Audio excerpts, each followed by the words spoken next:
You are now listening to the Friends of Rugby podcast. Relax your anus. Balls. Thick thighs. Camille Shat. Where's his neck? Eddie Jones. You're fucked, mate. We're nice now. 3, 2, 1, and we are recording. We are recording. The buffet The has rugby arrived. buffet. We didn't realize we were in the desert, seeing mirages, desperate for news, Oh, yeah. right? We are going to be eating good. And now we're just sat here preparing to talk, and we realized how lucky we are to be back in the middle of rugby. The rugby gods giveth, and Yeah. they taketh away. They don't take it away for that long, though. 2 weeks. No. I can live with 2 weeks, a year. You know, that was the drought. That was the drought. That was it. So my plate is full. Yeah, it is. I'm just scooping this at the buffet. Rugby Give me food that ginger scarcity beef. is empty. There's no such thing. Yeah. Good Yeah, times. I was, after the games, after the championship, the rugby championship games, I was just super fucking horny to record. I'm like, I can't Yeah. wait. I'm like, Yeah. Because as much as I think we did all right at talking shit for 2 weeks, like now we've got stuff to talk about. We got some Oh, drama. yeah, we do. We do. Big news. Big news in Little China. Rugby championship this year has Ooh, already shocked me, yeah. sending lightning bolts through my body. Yeah. I mean, the South Africa-Australia result, that was predictable. But the other result, I was so keen to talk about this, I just cut you off when you were trying to tell me your story about your friend coming over. I knew you didn't give a shit when you asked me. I was like, why am I bothering to tell you? Like, you don't care. I just cut you off. I'm like, I okay, should we're have just recording. should have said, shut up. Yeah, I have a friend coming to visit. I'm like, all right, let's record. Don't give a fuck. You do that all the time anyway. I'm not even surprised. It's the ADD. It's fine. It's fine. It's fine. We're both the same. Just not listening to people when they're talking to us. Yeah. At least I pretend to. You're pretty blunt. You're like, okay, I'm shut pretty up. bad for it. Yeah, it's fine. Especially like if I have my phone in my hand and I'm reading something. Yeah. Yeah. Do you know the amount of times we've been mid-conversation and I'll continue the conversation and you just won't respond and I look over and you're just like looking into your phone? Having two people with ADD and then trying to decide to do a podcast is probably the worst decision ever. We're brilliant at this. But were you like OG ADD? Like as a kid? Did they tell you had as a kid or you adult? Because I'm OG. I had a screener done in like my late 20s. Oh. Yeah. I don't know what I am. I'm just weird. I don't like to label it. Because you see all these people on the internet being like, 5 signs you've got ADHD. I thought that's bollocks. Like my brain's just a bit scrambled. They sent me as a kid, and this is in the 90s, to doctor. Yeah. And I had to like play. So you weren't even listening to me then. You just like read. You just like fucking chambered a fucking bullet of your own story. But continue. I let you finish.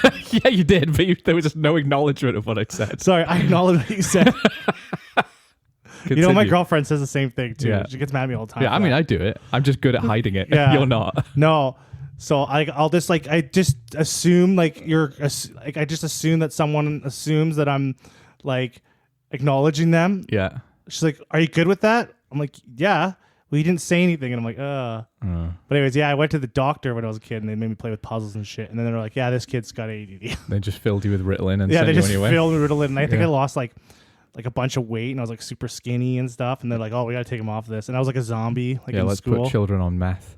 That's a good idea. I just couldn't be a kid anymore. Yeah. They Yeah. ruined your childhood. Ruined it. Now you're pretty happy, aren't you? Yeah. Yeah. I wasn't happy though. When I woke up Saturday morning, Oh. because we watched that Australia game and Springboks game. Yeah, let's lay the truth out. We got to lay some truth out. Yeah. And that game was fucking awful. You know what? There's been a lot of games which I knew the result and that were quite one-sided and I disengaged. I enjoyed watching it for what it was the whole time. And when that game was over, I just went to bed. Yeah. And I asked you when I left your house, which was probably about, 10 past 1 in the morning. Yeah. Said you're going to watch this game. And you seemed a bit tempted. And I was like, Yeah, I was tempted. But then Yeah. I was like waiting for the game and I started getting tired. Yeah. I was like, oh man, this game starts at like what, 2:30 in the morning? Yeah, it's 1:30. So I But, went so to- that's the truth, innit? We didn't watch that second game. We didn't watch Argentina, New Zealand. And then I woke up in the morning and I saw the score and my heart sank. Mm. And I was like, I just missed a rugby miracle. You missed, the Wellington miracle. Yeah, and I felt like shit. And you know what? I've done this before. Yeah. I did this when Argentina beat them in Australia. So was Argentina, is it? Yeah, and I did this when Argentina beat them. I think it was in Christchurch. I'm pretty sure they beat them in Christchurch. Okay. But it could be Wellington too. And then I did it again. And now I'm making a statement here, a public statement. I'm never going to do this ever again.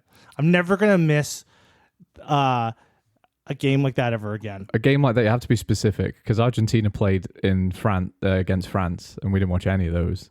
No. We just watched the highlights. Yes. Because the team, I wasn't really excited about the French team. I'm never going to miss an Argentina-New Zealand fixture ever again.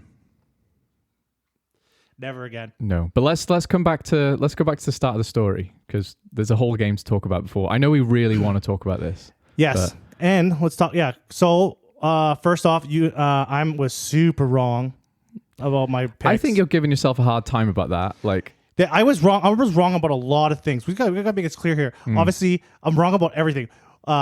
Australia suck. Yeah. Wales suck. Yeah. Wales. Yeah, I know. Suck I've been telling you. I've been telling you. Now I'm on board. I appreciate the faith. I was always trying to justify that they're good. They're not good. No. They are not good. You're not. This isn't news, Steve. Yes, this isn't news. They are not a fucking good rugby No, team. we know that. And I'm just like, oh my God. I'm like, when I watched the box coming to town and I watched that game, I was like, wow, I was wrong about a lot You of were things. gaslighting me as well. I started to believe that Wales were actually good despite not winning in 9 fucking games. I was rugby. I was squidge rugbying you. Fucking gaslit me hard about Wales being good. He's got a point. Yeah, Australia are a very good benchmark, apparently. I didn't have any points. No. I was wrong about talking out of your ass. But to be fair, I think you're giving yourself a hard time. I know you called Australia to win this game against South Africa. Yeah.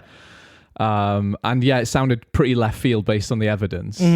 But there was obviously a bit of a glint and a hope in your eye. It wasn't just you were doing it for a bit of fun. I could tell, and you've been giving yourself you seem to think I'm going to give you a hard time about it. I haven't predicted a single fixture probably in 20 years correctly. So I legit thought I was I wasn't trying to be just going the opposite of you. Oh, you weren't? No, I thought legit. I thought it was 20% you taking I legit the piss. thought the Wallabies were really going to step up. Oh, this. okay, then you're a fucking idiot. And I wasn't sold wrong. on how good the Boks were. But they weren't that good. Oh well, we'll talk about that. Oh, we're going to talk about everything. There's so much to talk about. Yeah, I was just like, I'm watching this game and I'm like, man, I am wrong about a lot of things. I was wrong about a lot of things. Like the team, some teams are just a lot worse than I thought they were.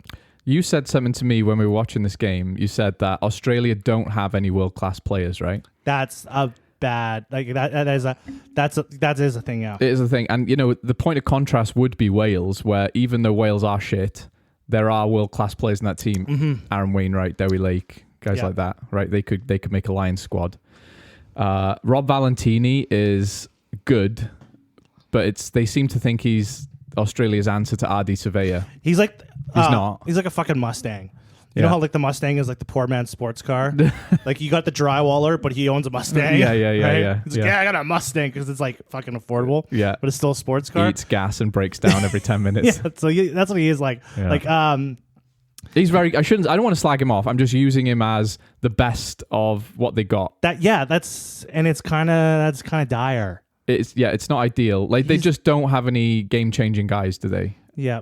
And it's sad because you look at Australia's back row historically, like Pocock and Hooper. Those guys are, on their day, were unplayable. Pocock must have been the best back rower in the world at one point, same as Hooper, And it's sad to see that they just haven't got that quality right now. Yeah, you just kind of don't know who the players are. Yeah. There's just no one that's like, yeah, you're not putting these guys... They're not in the talking point when you have the best players in the world. No. They're not in there. And that was even, again, going back to the Wales-Australia series, the players that were talked about most were the Wales players, even though they fucking lost 2 games. They were still talking about these guys who had standout performances, right, over Australia, who obviously beat them and played well, but there was no one who was kind of doing magical things, What was your initial thoughts on the Wallabies? Springboks game? Yeah. It's exactly what I expected. It was exactly what I expected. You expected a battering. Well, I told you. I can show you the recording. That's exact. Do you know what I mean, though? It's there's evidence for that. Yeah. Right? Wales were never a good benchmark We talked about this before the Wales-Australia series. This is a good matchup because they're two teams who are in the shitter. And then me and you were at a rugby game on Friday, and the ref was Australian, right? And me and you were chatting to him after the game, and he was talking excitedly about, okay, Australia have X, Y, and Z player. And I'm thinking the whole time, yeah, but they're not going to be game-changing guys, you know? They got dominated in every single aspect of the game. Yeah, and South Africa butchered so many chances. South Africa played like a kitten who's learning to hunt playing with their food. You knew they were going to kill him. It was just they were making a meal of it. They were just like batting it around, like, fuck, how do I fucking do this? Yeah, the scoreline actually should have been more. Willie LaRue butchering that 2-man overlap was like, yeah. And he's your seasoned veteran playmaker. He's your second playmaker on the field. Yeah. And what was he doing? It was like just a kitten like playing with the food, letting it run away for a minute, dragging it back. Like, they got that new like attacking style that they're working with. You can see them like trying to get the ball out wide a lot more. Yes. And it's just not in their DNA. It's not. They want to ram it right through the middle. Yeah. But it's hard to score tries through that. It's hard to score that way. But okay, so their first try scored by the fattest, biggest, grossest heifer in world rugby, Sia Khaleesi. Joking, by the way. Yeah. That was classic Springboks, right? I thought, here we fucking go. Because Australia, all they did was absorb pressure all the fucking game. Yeah. Even their defense, they just stood there, didn't they? They stood there and just soaked up everything, and they're just always on the. Oh fuck! It was brutal. Yeah, it was brutal. So yeah, Sia Khaleesi scores off the maul, and you think, here we go. That's what they're going to do all day. And then they try to expand their game, and this guy Feinberg Ngomazulu is fucking amazing. I think they found their 10. And he can kick. He can kick. That's the big difference, right? He can kick. He's over 6 foot. He's strong. He breaks the line, and he's obviously good at like managing. You know, he's got the general in him. But it was weird. It was like when it actually got to the backs, that's when it felt like it got a bit sloppy. Like he did his job fine, and then you've got guys like Dale Ende, Creel, Willie LaRue. They seemed like they didn't know what to do because they're so used to having so much space and time because their forwards have fucking minced the opposition. Now they're getting it wider earlier. They're like, oh shit, what do we do here? But they're good players, right? They can break the line still. They weren't clinical, you know? Ireland or New Zealand in those situations finish all of those opportunities. Oh, I agree. You know? Yeah, because you were saying that throughout the whole game. Yeah. Like they're just making unnecessary hard work for themselves. Yeah. They made it look like hard work, and they won by 30 points. It's crazy. Yeah, it should have been like a 60-point. The amount of possession and dominance they had, should have been a 60-pointer. Yeah, it should have. And I think like... I bet you Razzie's pissed. It's hard to say because you know what he's trying to do. You know he's trying to make an attacking game now for the next World Cup. And he's happy to fuck around a bit. Obviously wants to win the Rugby Championship. He'll be happy with the win. He'll be happy with the bonus point. But yeah, he's going to be pissed off at the lack of clinicality, clinicism, whatever the fuck you say. But yeah, you only got to look at the stats there. Like that's the head-to-head stats. That's another thing that was concerning too in this game was the Springboks discipline. Yeah. They play a Southern Hemisphere team, and they're playing Southern Hemisphere rugby. Yeah. They kind of got sucked up into that. Yeah, they did. That ill-discipline game. Yeah. Because they took, 3 yellow cards? 2, I think, but still. Creel, Van Staden, Marks. Oh, there was 3, was there? Yeah. Oh, shit. 3. 66 minute, 71 minute, 78 minute. And yeah, that's a good point. It was Luke Pearce, and it wasn't out of the blue. Like, he warned Springboks a couple times, like, fucking calm it down, I'm carding you. And he did, fair enough. And I like Luke Pearce. Like, I think he did a really good job, actually. So yeah, they're sloppy. It's a bit cliche to say, but they can't make those mistakes against New Zealand. But put a pin in that, because when we start talking about New Zealand, might change my mind. But any team that's clinical, I think especially Ireland right now, if Ireland were in the Springbok shoes in those games, they had those opportunities, they're scoring 50, 60 points against Australia, right? The best teams in the world are ruthless. But I would, man, like what are Wallabies? What are they going to do? Where do they go from here? How do they fix this? They got to play them again. Yeah. Next week. Yeah. And I think, honestly, you know, when that kind of thing happens, you get a bit of a hammering. Like the team who got hammered will come back a bit and everyone will go, okay, they learned their mistakes. I don't think that's going to happen here. I think the Springboks are going to get better because they know what they need to work on really clearly. Like Australia, they barely had the ball, you know? Yeah, I remember like it was like 20 or 30 minutes in. It's like, fuck, man, the Wallabies got to get some kind of... They just defended for like half an hour. Yeah. You know? I think at the last like, 10 minutes of the first half, they had some ball. Yeah. And then I think in like the last half of the second, like it was just too late. It was too late. And I think the Springboks at that point were kind of like, let's try some things. I was kind of fading in and out of the game too because it was just like depressing. Yeah, it was. I don't want to watch. And you know what?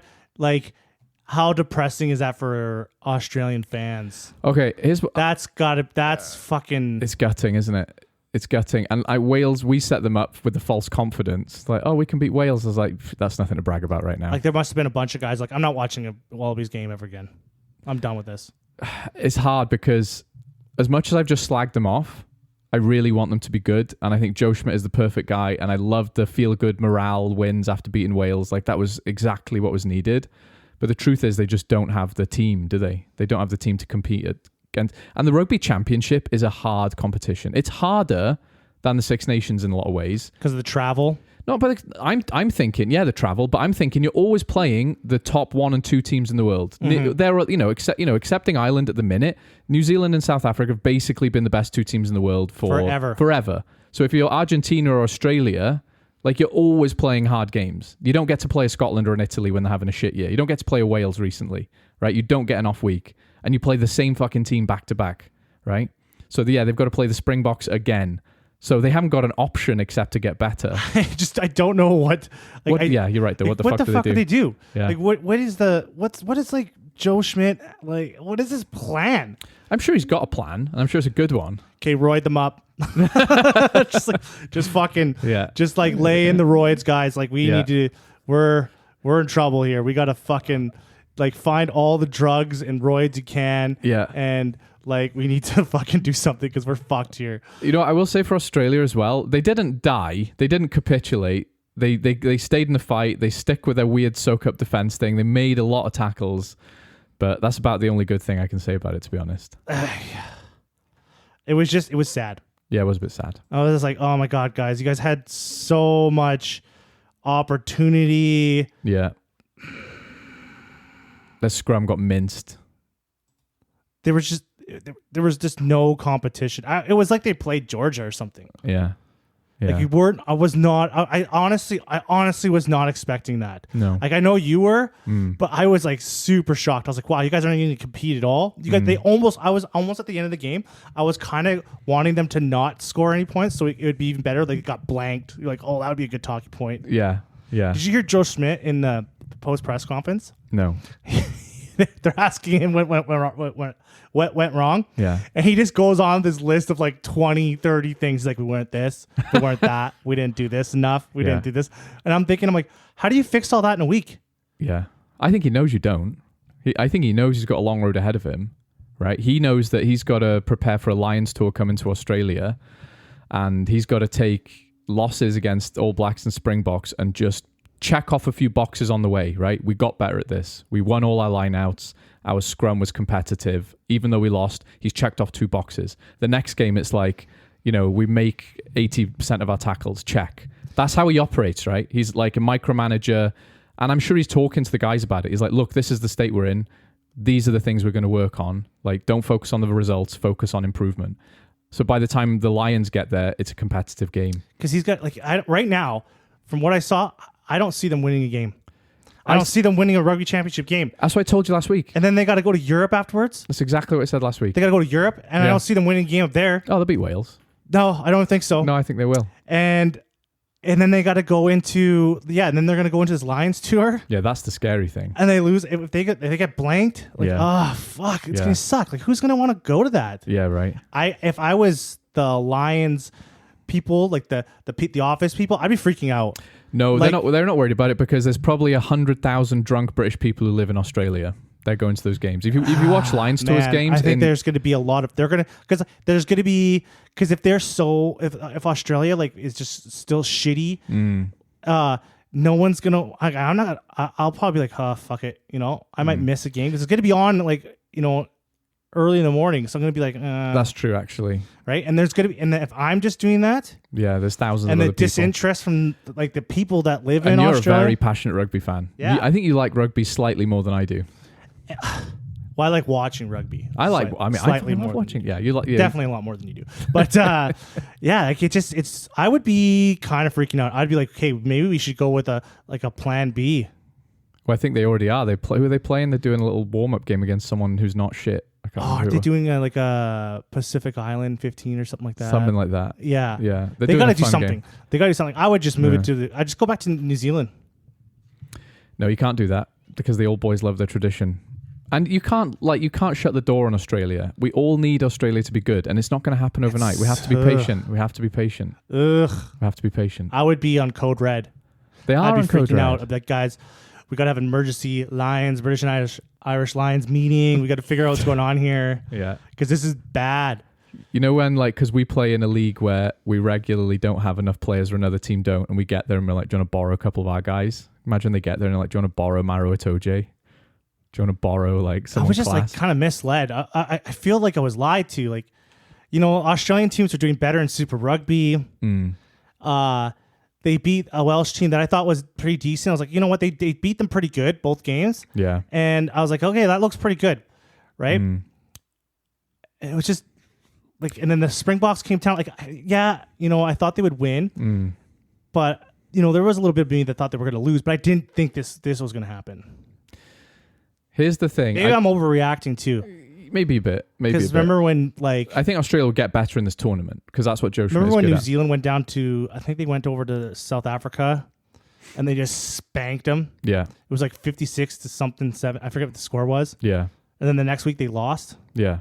That's the thing. And Australia have done this several times. They'll take a kick in and then they'll like absolutely batter someone in this tournament. So it could happen.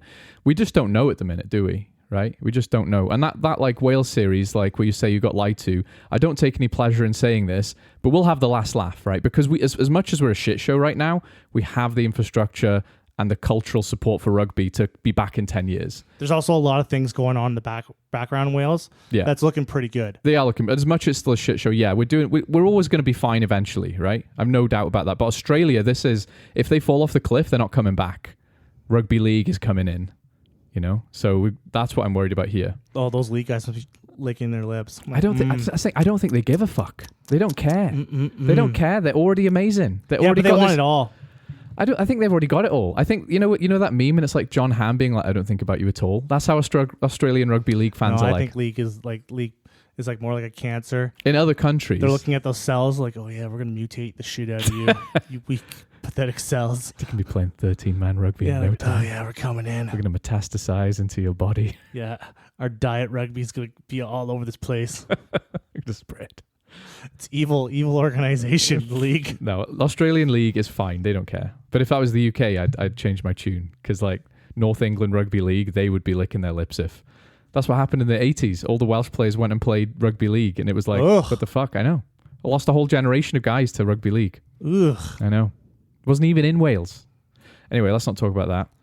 I just don't know. I don't know what Joe Schmidt's gonna do. I don't know what he can do. I don't know what this team can do to like they.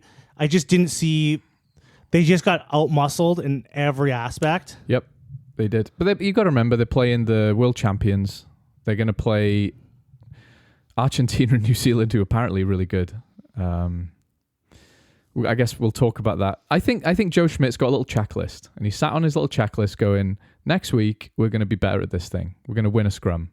Next week, we're going to win 100% of our lineouts. We're going to set ourselves, here's our little goal chart. Yeah. So what are we going to do? Next week, we're going to make 2 tackles. Yeah. And we're going to, move on from that. And then in 19 years from now, we'll win a whole game. But that's the thing. You know what, though? You're not far wrong, That's what he's thinking. He's thinking long term. Because he's not like Eddie Jones, where he's bringing in Mavericks who don't play by the rules and are 12 years old. Like, he's got a fucking solid plan. Because there was some weak fucking tackling from the Wallabies too. There were some tackle attempts I saw from some of the Wallabies. I was like, man, that guy should never play. Because they were exhausted, though. They still should be putting the other teams would put their bodies on the line. Yeah, true. Right? True. They defended any other nation, their bodies are there, and you could tell. there's just no passion. There's probably a lot of lack of passion. Like, yeah, we're playing for the Wallabies. Like that's what it seemed like.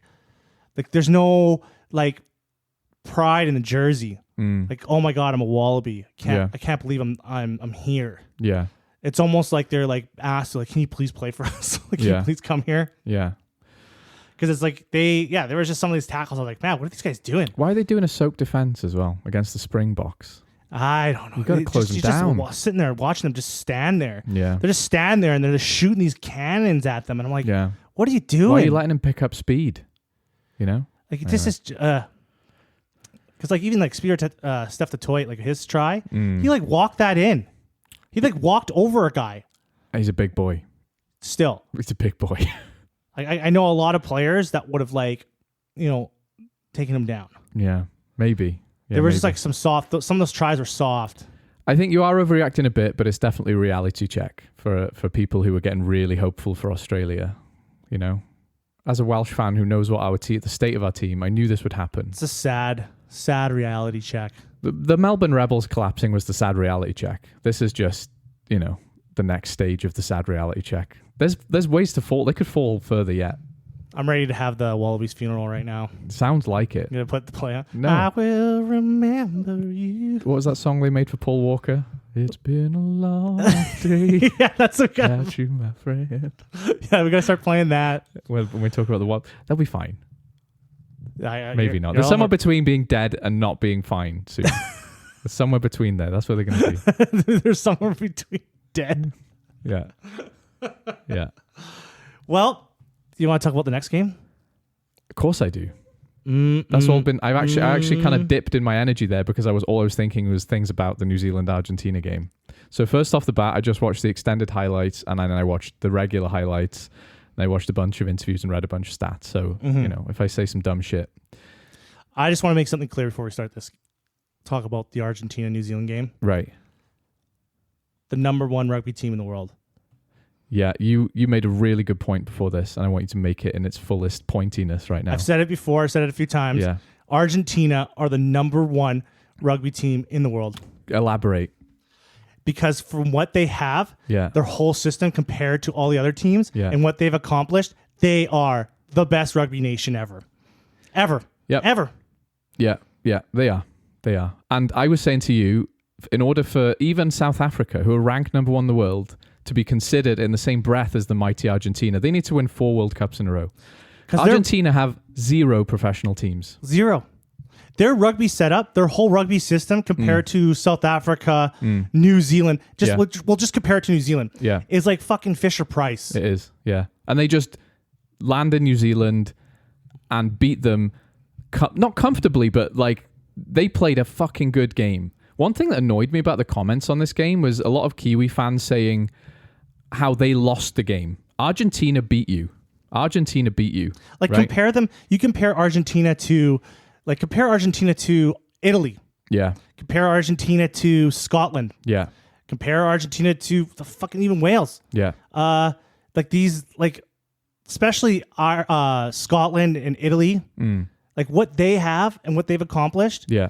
Versus what Argentina have, night and day. It is night and day. Yeah, it's incredible. And I thought once they lost Cheika, like that was going to be a bit of a downward spiral. They didn't stop, right? They lost the games against France. And I thought New Zealand would win because there was no evidence for this win. There was no evidence for it. No. Right? Like what can you look at and go, this is the direction they're going in. This is what they're going to do. Right? So I don't disagree with the things I even said last week. Those things were true at the time, right? There was no evidence for an Argentina win, but they don't give a shit. Yeah, they're just fucking awesome. The number one team in the world. It's not the Springboks. It's not Ireland. It's not New Zealand. It's not England. It's the Pumas. That's right. It's Argentina. From what they accomplished, what they've done, and what they have, and their resources, and is incredible. Is incredible. Punching so far above their own weight. Because Gatland always says things about Wales like, for our population size, we punch so far, which is true. But compare that to Argentina, where they have significantly smaller at rugby infrastructure. Like they are the real champions. You know, when you talk about like a stat about some country, this country does X the best in the world, this is the happiest country in the world, and then someone will do a thing where they adjust it by per capita or per 100,000 people. Argentina are that country. They are the best in the world when you adjust for all the factors, and it's not even close. No, it's not even close. The victories they pulled off is insane. I want to do a deep dive into Argentina's whole rugby system versus Canada's. That would require us to have attention spans and to read books though. Because I wouldn't be too surprised if they weren't that far off. Nope. I bet you the two systems are probably financially, numbers wise. I bet you anything they're not that far off. No, I would, yeah. Like number of players playing. So that's what I would say. I would say those two systems are probably not too far off. And what Argentina has accomplished versus what Canada has accomplished. Yeah. Like that is like it's incredible. It's very impressive. And you know when during COVID and they were all practicing on Zoom and everyone laughed at them and they just fucking go and beat the All Blacks, you know? I've got to say as well, being in the Rugby Championship has elevated them massively, because if they were in the Six Nations, they get breaks. They get to play a shitty Italy. They get to play a shitty Scotland. They get to play a current Wales team who are also shit, right? You don't get a break in the Rugby Championship unless you're playing your absolute A game. You're going to get battered, right? And that's the thing in sports, which we don't talk about enough, is these are still just human beings. They're 15 human beings who have pretty consistent diet, training, and exercise compared to their opposite number, right? So, yeah, it's about fine margins, but if you're always playing the very best in the world, you're always playing South Africa, New Zealand, for the last 20 years have been the best team in the world, you're going to get better. Whereas Italy, yeah, they should have done better over the last year, and it's taken them 20 years to show any signs of improvement, really. But they'll have 2 or 3 weeks in that championship where even though they lose those games, they probably don't take the game as seriously. Because their only opportunity for the Pumas to develop their team at that standard too, when there's not internationals going on, is sending their players overseas. Yeah. Yeah. So that's it. Yeah. So these players have to go to different systems, play in different styles of rugby. Yeah. And then they have to come together as a team to play the best teams in the world once a year. I fucking love Argentina. Yeah, I do too. It's impressive. It's not talked about enough. No, it's not talked about enough. And, I'm looking at that lineup. And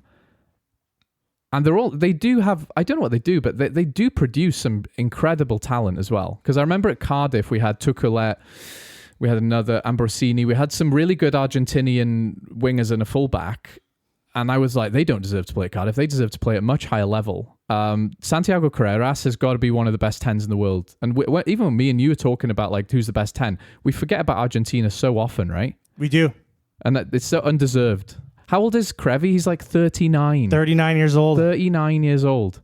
And like he just, you just see him and he's just like oozing Argentinian pride all the time. And fucking, what's he called? Pablo Matera. He just goes Super Saiyan in games, doesn't he? Like he's just like laser eyes, electric hair. Maybe, I mean, like, you know, we talk about how proud South Africa are because they haven't got electricity in their country. Argentina haven't got a currency. So maybe, you know, they go home and they open their bank account and just fucking spider webs fly at them. That's what they're fighting for right now. Their inflation is so horrifically bad. Like, I'm just looking at this team right now that they put together and the clubs that they're from. Yeah. And they're spread out all over. Leicester Tigers, Newcastle, Benetton, La Rochelle, Glasgow Warriors, Gloucester. Like, they're fucking spread out all over the place here. Yeah. Bayonne, Connacht, Claremont. But of course they are. Saracens. They don't have a professional team. They're not going to be in Argentina. Every single one they play has to play elsewhere, right? Yeah. Yeah. And then you have to bring them together. Yeah. And make a team. Yeah. And they do. Which also says a lot of things about how a lot of nations have like rules and like especially England in the Prem, like, oh, you got to play in England to play for England. Yeah. Like these rules like are bullshit. It's difficult because I think in even the 20 cap rule in Wales, there was a time where I thought it was a good idea because we were bleeding players everywhere. And because we have professional teams, it does kill them. Argentina don't have to worry about that, right? They're unshackled from all the pressures they're just like, go play in France, have the time of your fucking life, and when you come back, you're going to be a rock star. So it almost takes pressure off them, right? The thing too is that there's an opportunity for them to be even better, but they can't because geographically, they're kind of like isolated from the rugby world. Yeah. They're just alone on an island. Yeah. They're basically like living on the moon. Like if they could have a competitive team or a couple in a top league, They did. Yeah. They did, and that even showed how much better they got. Yeah. Because they're basically playing the whole national team. They got to the final as well, didn't they? Jaguares. Yeah. Yeah, and they got to the final. Yeah. So, like, if they could, since they don't have a professional team, if they had two teams, imagine if they still continuously had two professional teams. I don't think even they can in have Super two Rugby? professional teams. They've run out of predatory cats. Pumas, Jaguars. There's no other ones in South America. They can't have another one. They probably got there's like some kind of little tiny cat thing I saw in some documentary that lives just in Argentina. A little tiny cat that lives in Argentina. It's got like a little tiny tail. I don't know, I forget what it's called, but okay. Yeah, but they Could be. if they imagine that they had like two professional teams and it was like still going on, like they would win a World Cup Based after on all this time. Based on how much they punch above their weight, And then you've got an argument for it. Because they would have like a lot of these players would be playing with each other. There'd be a lot more cohesion going into their team because now they have to build all those relationships because these guys are playing everywhere. Yeah. So they have to like build that too. So if they're coming in, knowing each other, knowing how to play with each other, like that's an advantage too. Yeah. Man, it would be insane. Yeah. Yeah. Let's talk about the game. Let's talk about the game. Yeah. What's your initial thoughts? Okay, initial thoughts. Here's my general statement. I'm just going to say it again. I don't like the narrative that New Zealand lost the game and Argentina. Sorry, New Zealand lost. Argentina didn't win. Argentina played a hell of a game. But having said that, New Zealand did make a lot of mistakes. I sent you a clip where they basically threw the ball backwards about 50 meters. Yeah. And it was like, what the fuck is this? The game is even worse. What makes the game even worse, too, is that Argentina did fucking everything they could for New Zealand to win that game. They must have had 5 penalties in the first 10 minutes or something. Like, they did, like, Argentina really, like, had that door open. Like, hey, if you guys want this, we'll give it to you. Yeah, Argentinians they did a lot. And Italians just love giving away penalties, don't they? Holy shit. And they like so for New Zealand to still lose that game after 13 penalties. Yeah, like Argentina did. They they gave you guys a chance. Yeah, they gave the All Blacks a chance. Like, hey, you guys, if you guys want to win, here it is. Like, it's like they gave him a golf handicap in the first 10 minutes. It's like, we'll give you a head start. They gave him a nice 8-point lead. But New Zealand too, 12 penalties. Like, there's New Zealand have a discipline problem. Here's what I saw from that game, again, based on extended highlights, right? Not the full game. It looked like New Zealand are trying to play what worked for them 10 years ago, which is chaotic rugby, right? From a turnover, they'll punish you. They'll use crossfield kicks. They'll chip ahead, knowing that their players are skillful and fast enough to collect the ball and score. And that try, Damien McKenzie chips over the top, Barrett collects it, boots it downfield, and that new lock scores it. That was classic New Zealand. Mm-hmm. It looks like they are trying to... I mean, you can't plan that.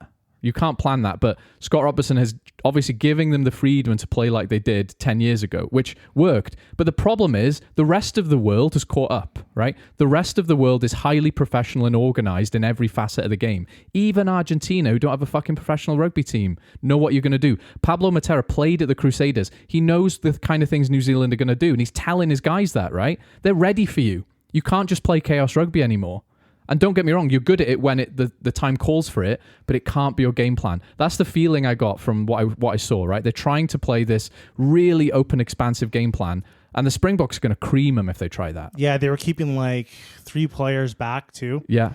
And loads of time on the ball for the back 3, right? Yeah, and then Argentina was just taking advantage of that. Of course they were. They were just bashing, weren't they?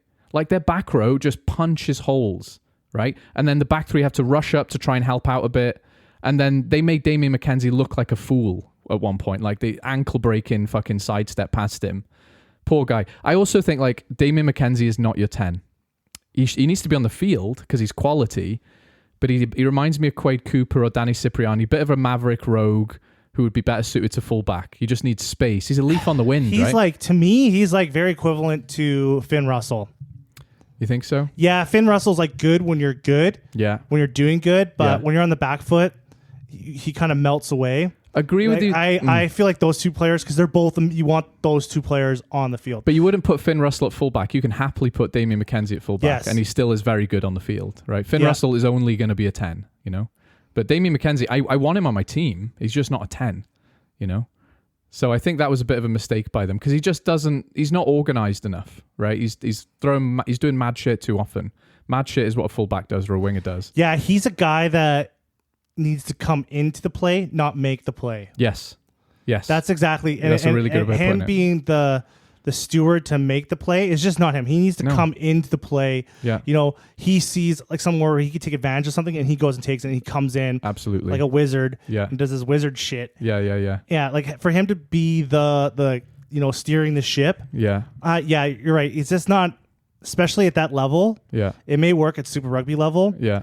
Because they don't even play, in Super Rugby, like, it's, when you're watching Super Rugby games, the defense is fucking, like, not there. But we've talked about this a lot. We've talked about the fact, the defense isn't as strong in Super Rugby, but for somehow, New Zealand can just turn it Like, on. he's got a lot of space and internationally. time to do his shit. Like, that's why he looks better as 10, because the defense is less aggressive in Super Rugby. So he's got all this time to do crazy shit. Right. Right? But when you get up to the test level in these countries that don't play like that, like, Yeah. we're going to be in your face right away. Yeah.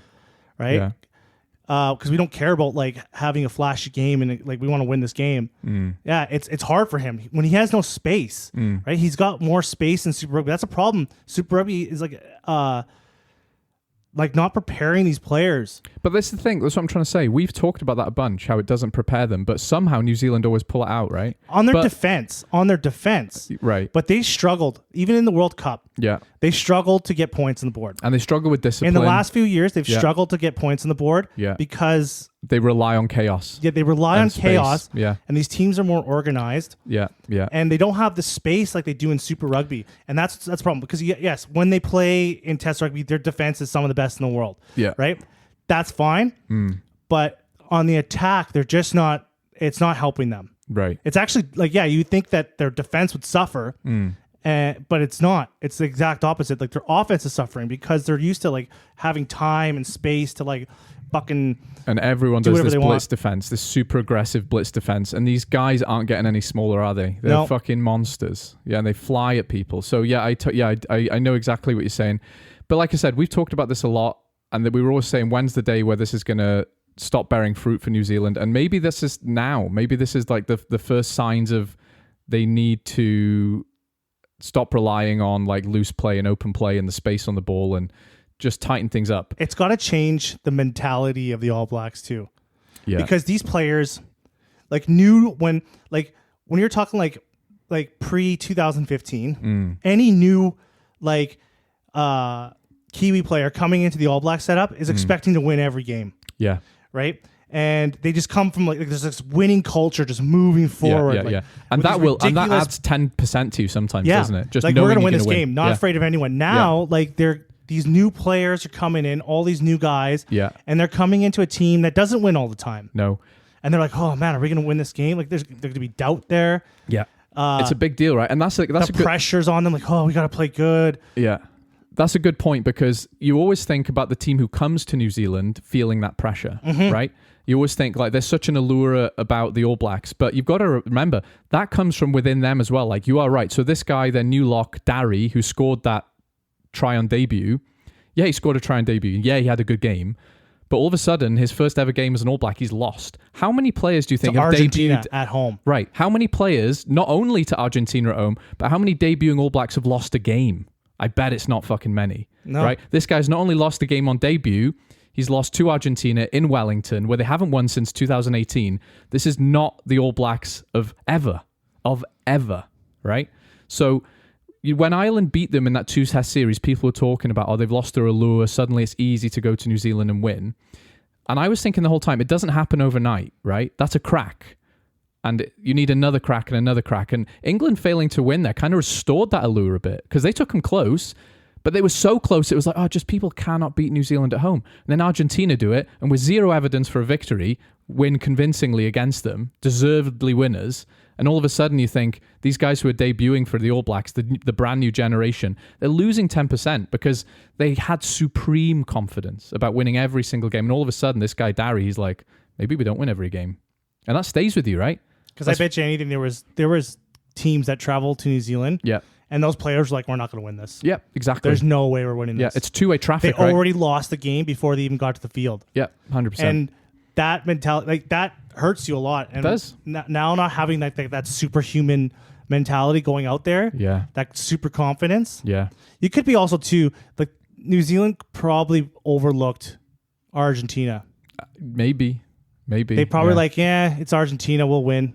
Yeah. Like we beat these guys so many times. Yeah, and they beat them fucking convincingly in the World Cup. They battered them. Because another thing, they didn't sell out. They didn't sell out. And you made a good point about this, right? I was saying, oh, that's bad news for New Zealand. Maybe rugby is losing its appeal. But you rightly said, well, they just think they're going to win. Why would you go to a game which is a given, right? And I thought that's a good point. The appeals there is like, oh, I'm not going to go to this Argentina, spend money. Yeah. They're just going to batter them. Yeah. I know the outcome already. Yeah. So, like, it's just... Yeah, there's a lot of question marks there. So I think a lot of the game too. I think the All Blacks probably did overlook Argentina. Yeah, I think they were more. Their eyes are more on South Africa than they were on Argentina. They kind of got shell shocked. They weren't expecting Argentina to come out like a monster. No, maybe not. Maybe not. What does that say about Scott Robertson then? Because Ian Foster, he loses that game, he's done. He's fired. Oh, Ian Foster must have been just licking his chops watching that. It's like, yeah. Wow. Feet up with a cigar. Guess it's not that easy. Guess it looks like. It looks like it's Even not that the easy. lost lift. I would be happy if I was Fozzie. Yeah. It's like, oh, look at that, guys. Yeah, look at that. Yeah. Yeah. I feel bad for him, actually. Good for him. Not good for him, because it still sucks being a Kiwi when you lose, but... Yeah. The pressure from the media and they the treated him fans badly, didn't they? in New Zealand, it's a whole different level. Yeah. It's nuts there. Like, Yeah.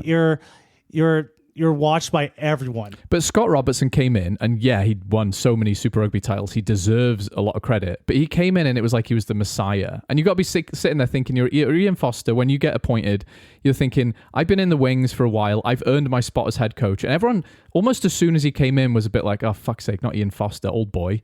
And then as soon as Scott Robertson come in, everyone is like, Jesus has arrived. He's come to save us from the terrible reign of Ian Foster. And look what happened, right? Like, so... I feel bad for Ian Foster because the treatment Scott Robertson got, and obviously the results aren't, well, our result hasn't gone his way when he was expected to win absolutely everything, right? Like, it's not as simple as who the coach is. And I look at that team, actually, and it is different now. It's not entirely different, but missing, like, Mwanga at 10, that's a big fucking deal, you know? Missing Sam Whitelock and Retelik, those two were the best locks in the world for a long period of time, right? You don't just fucking... Not for have them years and years and years, they would have guys like that leave. Yeah. And another one would just come out. Yeah. But these guys are going into a different All Blacks team. Yeah. All these young kids are going into a team that's not the most dominant team in the world anymore. Yeah. Right? So They're not just... Yeah, so the whole mentality is of these new players coming into this whole new culture. Yeah. Like, is different. Yeah. And that's got to be hard to overcome. Yes. So, like, Scott Robertson's got like a hard time. Like, his third game in, he lost to Argentina in New Zealand. Yeah. No one was expecting that. No. I don't think there was anyone in the world that was expecting it. Like, No. yeah, they're going to win. No. Me too. Like, there's no evidence for it. Yeah. There's no evidence for it. Fair play to Argentina. But maybe we're being a bit over dramatic about New Zealand losing. Maybe they'll be just fine. And they needed a bit of a reality check. Well, what they have to do is next game, they have to, like, They have to pump them. They have to pump them. Yeah. And they could. I still think they've got it in them. And if they pump them, that would be like, yeah, we just had like a misstep. But if they play that next game and Argentina takes them close, Yeah. Then the world order of rugby changes forever. like they can't just win this game like closely. They have to like fucking make a statement. And Here. I'll tell you why that's true, because they didn't convincingly beat England in either game. In fact, one of those games I thought England deserved to win a bit more. They haven't pumped anyone since the World Cup. And actually, that was Argentina, right? So it's almost like they've lost that ability to just run in tries from everywhere, right? Yeah, so they have to have a man. If they lose the next game against Argentina, That's what I'm saying. That changes fuck. the rugby narrative in the world. You know, it does. They It lose does. 2 games to Argentina. Yeah, yeah. But rugby is like still like you got to think about it. It is super unpredictable. It didn't used to be because New Zealand didn't lose. No, it didn't used to be. Now it's like, be. fuck, you got like a team gets pumped one day and then the next day they beat that. Like, it just, you can't, like, it's so hard to call now. These teams are just all so good. They are so good. Isn't it about fucking time as well? Yeah. I was getting sick of it. I was getting sick of New Zealand and South Africa winning everything. And then we'd go down to the Southern Hemisphere. Oh, we've had a good Six Nations. Finally. No, fucking you lose again. Yeah. I'm glad things are changing. And I don't mean that in a way of like, fuck you, New Zealand, South Africa. I want them to be good. I want them to be as good as anyone else. I'm just glad everyone else is as good as them now. Well, I remember, you know the rugby breakdown? Yeah. I remember when Ireland beat New Zealand in the fucking autumn tours. Right. And so that summer they were going to New Zealand. Right. And so on the breakdown, they're having this like fucking talk about this, and they're like, "Oh, what's going on with the team?" Blah blah blah. And Sir John Kerwin, he's like, "It doesn't matter, anyways. They could beat us now, but when they come here, we'll just destroy them." Yeah, that's what he said. And he wasn't wrong, and though, they all he? laughed. Yeah. He's like, "When Ireland come here, we'll just destroy them when they come here." Oh wait, yeah. He was wrong. He was wrong. He was wrong. So they came and they fucking like beat them twice. Yeah, and that first game in that series, Ireland got hammered. Yeah. And then the second two games, they were like, he's not like, anymore. It doesn't matter. He just brushed them off. He's like, it doesn't matter anyways, because when they come here, we'll just destroy them anyways. Yeah. And everyone's like laughing. And then Ireland came and beat them. That's like the perfect metaphor for how New Zealand's aura has been historically, right? Just supreme confidence. And now there's some cracks showing. Now Argentina can walk in your door and fucking win a game? Yeah, you would let Argentina into your house and just touch all your stuff like that and just let them walk away without like, ooh, no. They were just eating a bunch of candy and their hands are all sticky and they're just didn't getting wash all their this hands, sticky putting your shit hands all over your bread while they're like making a PB&J, leaving the lid off and the knife on the side. Going to the bathroom, leaving pee on your seat and not washing their hands. Yeah, disgusting. Yeah, that's what they let them do. Yeah. You would let them into your house like that? Come on, get some pride. So, but you're right though. I think we are being a little blessed at how unpredictable things are. Finally. And I want it to continue a bit. I do think we need like a great leveling of world rugby. You know, all these quote unquote tier 1 teams just keep beating each other for a few more years so we can just level it out. Because it looks like it was going into like after the summer tours, it looked like we were going back into the way things were. Yeah, it like did. The natural order was about to be restored again. Like the amount of times it's been restored again is annoying, right? But all you've got to do is if England went to Australia, they win. I think if Ireland even if Ireland went to New Zealand, they win. Mm-hmm. Wales go to South Africa, get battered. But all you got to do is change around those combos a bit, and it's like 2-1 to the Northern Hemisphere for me. Then you're having a completely different conversation. Exactly. So that was just how the tours worked out, happened to be. But I don't actually think that one restored the order, because the order has been restored. And we also just had 2 games. Exactly. It doesn't prove a lot, does it? Yeah. But anyway, like I'm not too worried about New Zealand. I'm not too worried about Scott Robertson. I think they've still got a lot of talent, but I am happy that it's not as predictable it was, and I'm so fucking happy for Argentina. Like I'm gonna buy a jersey in a minute. Like when we finish talking, they're number 1 team in the world. I've got a website open right now. That's the argument. Like try to. I should go to some rugby hotbed country and do that. Where that guy stands at that table, it's like, prove me wrong. What's he called? Stephen Chowder? Yeah, Stephen Chowder, whatever the fuck his name is. Yeah, sat on the table. Argentina, undisputably, pound for pound, per capita, the best rugby nation on the planet. Like, prove me wrong. Yeah, and you've got statistics to back you up here, Yeah.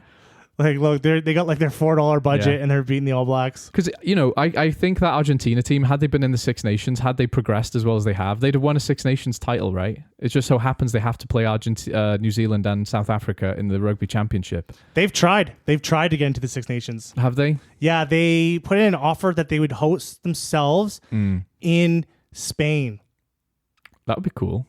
That was their thing. Like, yeah, they wanted to join the Six Nations. Their plan was to like they would have their home games and everything while the Six Nations was on in Spain. I would. I mean, actually, no, I would take that because keep the Six Nations, because they kick out the winningest team in the Six Nations, Wales. They'd be like, we're done with you. Go away. We only lost a few times. Fuck off. Yeah, man. There was a lot of talking points from this weekend. Just it's a buffet. It was a buffet. You're just like, This is great. What do you think? What do you think? Scott Robertson's plan is now?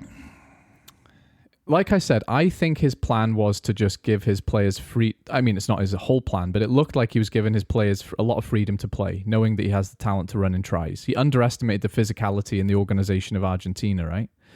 And he overestimated his own players a little bit as well. They're not ready to just play unstructured rugby for a full 80 minutes. So I think probably next he's thinking, let's tighten it up a bit. But I don't think Damien McKenzie is the guy who does that at 10. I think you have to put Beauden Barrett at 10, and I think you have to put Damien McKenzie at full back, and I think you need to just not play boring rugby, but play more structured rugby for a bit.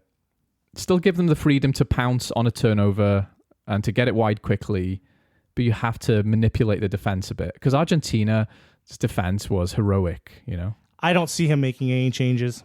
And that's another good point. I think he's not going to make any changes. He wants to like put that same team out there and let them try again. Yeah. That's what I think I think he's really going to do. And I don't think that's a bad idea either, actually. That could work. You know, he's going to put confidence. He's going to put confidence in his choices. Yeah. Because if he makes a bunch of changes, which is fine, but like he's probably like in the mentality, he's like, I don't want these people to be right. Yeah. He's like, no, I'm right. I made the right decisions. And then if they win, he can be like, yeah, I was right. Yeah. But it shouldn't be like that. He should be able to make changes he wants. Yeah. But I really think he's going to put confidence in his players. Yeah. Yeah, I do too. Yeah. I think the world, though, does notice that Damien McKenzie, just not the guy. No, I mean, I feel bad because like, he is a class player. Like, I don't want to slag him off, but he's not a 10. He's not an All Black starting 10 for me. He's your fullback. He's like, what's his name for Leinster? Frawley. No, a 10 for Leinster. He plays all the games, and then when it comes to championship games, he gets pushed aside for Johnny Sexton. Ross Byrne. You know, Ross Byrne's a great 10. He's a great 10. He's a great 10 at Leinster. He's a great 10. But when he gets on the international stage, just stand aside. Yeah, he's just not there. Let the big boys come. Yeah, he just can't like up that level. I just at that position. You know what? He's not even like. I could take that back because Damien McKenzie can play in another position. That's what I was going to say. I was going to disagree with you there. You could put Damien McKenzie at fullback. Yeah, like if Ross Byrne isn't playing 10, he's not playing. Yeah, he's not playing at all. If Damien McKenzie's not playing 10, he's still on your fucking team sheet. Yes, he's still quality. That was bad. And that was kind of the same what you said about Finn Russell. If Finn Russell's not my 10, I'm not having him on my team, you know? Mm-hmm. But Damien McKenzie, I put him on the wing. So you're not playing Finn Russell at fullback? No. No, he doesn't give a shit. He's just breakdancing in the back there. Exactly. Having a can of Monster leaning against the post. Don't worry, I'll get him when they get to me. He's just thinking about how he's going to go clubbing afterwards. Yeah. Yeah, I feel bad for Damien McKenzie. Yeah. Because he is a fucking I've loved him for years, man. I've loved him for years. But yeah, he's just not the 10. I hate that he got exposed like that a bit, right? Because I do love watching him do his thing. That little chip over the top and he chased it and he caught it and he passed it. That's class, but... Let fucking Barrett be 10. Let Barrett... Remember I was telling you the day how Beauden Barrett, what he'll do is play a very sensible game of 10, really fast distribution, and then out of nowhere, he'll just get the ball and run the fastest, hardest straight line without any swerve or sidestep you've ever seen. He just sprints like a 100-meter sprinter through your defense somehow. I'm just surprised there's no one that's... in the last 10 years, it's like no one has like come out of the woodwork. It was Mwanga. Yeah, but Mwanga was like... Was he there? He's been there a while. Yeah. Don't get me wrong, but like I'm surprised that he took a sabbatical in Japan and sort of kind of ended money. He had to take that money. It's weird though because he was your guy. Like, and I know less rugby. There's less pressure. No one knows who you are in Japan. He's walking around with his kids. He's enjoying his weekends. Like he's in his prime though. You can do that in 5 years. He's making his money in his prime. He's probably going to be playing in Japan He'll probably be playing in Japan until he's almost 40. I know it, but it's weird to me because other Kiwis have gone and done that, and then they come back and they like giving people sabbaticals. It's weird that his is like more of a retirement, you know? Like, and he's even talked like that. He's like, yeah, I understand that my All Blacks career is probably over with. And maybe he does come back, but it's weird that he's just happy to go, I'm done, because he could be your 10 for the next 5 years. Why is it weird? I guess it's weird because no one else does it. Everyone else would rather play for their country than make a bunch of money. Yeah, because you can do both. Actually, you're right too. Like it's weird that the All Blacks jersey wasn't enough to like drag him back. Exactly, because guys will sacrifice everything. Yeah, and not just for the All Blacks, for most. And he's just like, yeah, I'm good. Yeah.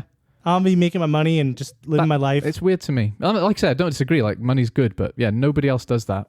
Nobody else does that. Because there's a lot of guys that would like they would cut off a toe to go into the All Blacks. They'll take pay cuts. But they evidently do. Because all those players could be making like millions in Europe. They could. He's not even taking a risk, though. He's not even maybe going to play for the All Blacks. He's just starting 10, right? Is that another crack? Is that another crack? Maybe. You're watching a top player, a top All Black player, basically just leave the jersey behind. Yeah, and do you know what? And you that's why, because I was like, well, it's money. Why do you think it's weird? And you're saying, well, because it's like pride. All this pride. Yeah. And now you have this, that might be a little crack too. You're seeing top players being like, yeah, I'm going to make this money. Do you want another crack I noticed from the weekend? What? Adi Surveyor didn't play the best game of his life. And he plays the best game of his life every game he plays. Yeah. He didn't play the best game of his life. He played decent, but he just was not. He is the guy in that game who Argentina are winning, 10 minutes to go, and he goes, I don't fucking think so. And he does some mad shit, like he pushes 3 guys off a ruck, picks up the ball, runs it in on his own, scores a winning try. And it's like, that's what he does when New Zealand are in trouble, right? They shine a Batman symbol, and Adi Surveyor fucking pushes 19 guys off a ruck. And I think back to, New Zealand historically, they had Dan Carter, Richie McCaw, Kieran Reid was another example. Guys who were rugby gods, right? They're just, whatever room they're in, wherever they are, they're just like the epitome of rugby. On field, they're screaming orders. And Adi Surveyor is kind of that guy, and he's as good as they are, but he just feels like he's missing that element of leadership almost. Like he doesn't seem quite as vocal as...